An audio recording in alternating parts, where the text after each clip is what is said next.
એ વાસ્તવિક. મોતીભાઈ ભગાભાઈ, રતનપુર સરપંચ, રતનપુર का સરપંચ. અમે કલેક્ટર સાહેબને વારંવાર વડોદરા જિલ્લામાં આવેદનપત્ર આપી ચૂક્યા છે અને છોટાઉદેપુર અમે જોણ કરી છે વારંવાર. તે છતાં આ મોગરોળના ગુંજન લભ્યો આ એમની કોઈ લીઝ ના આવેલી હોય કોઈ 2 નંબરનું રેતી ખનન કરી રહ્યા છે. આજે 7 થી 8 ટ્રેક્ટર ચાલતા હતા અને મને ખબર પડી એટલે મેં શકુબેન વસાવાને ફોન કર્યો. કોટાલી બેન, તમે તાત્કાલિક પહોંચો. આ ટ્રેક્ટર ઉભેલું છે, પાણીમાં બુડી ગયેલું છે અને તરીને જઈને ટ્રેક્ટર પકડી લીધેલું છે અને લોઢો લઈને અને શકુબેન મા બેન ગારો દીધી છે લભ્યાભાઈ અને એમના બીજા ગુલિયાના છોકરાએ પણ ગારો દીધી. બીજા 20-25 માણસ હતા, મારી નાખવાની ધમકી આપતા હતા પણ ટ્રેક્ટર આ બેને છોડ્યું નથી.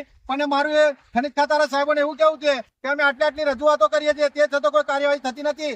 અને વડોદરાના ખનિજ ખાતું તો એકદમ અને દબાઈ ગયું છે અને કયા કારણસર આ લોકોને લીધા અને મોગરોળ નીચે ઉતરી અને આજે પણ તપાસ કરે તો બહુ મોટો રેતીના સ્ટોક મળી આવ્યો છે અને વારંવાર કહેવા છતાં કોઈ એના નિરાકરણ આવતું નથી. અને બીજું, વડોદરા જિલ્લામાં ભીમપુરા ગોચરમાં પણ ઢોરો ચરવાનો છે, ત્યાં પણ જેનો સરપંચનો દીકરો પણ તે પણ 2 નંબરની રેતી આજે ખોદાઈ રહ્યો છે. કેટલા ટાઈમથી ખોદાય છે, કરનેટ પણ ખોદાય છે અને મોગરોળ પણ ખોદાય છે.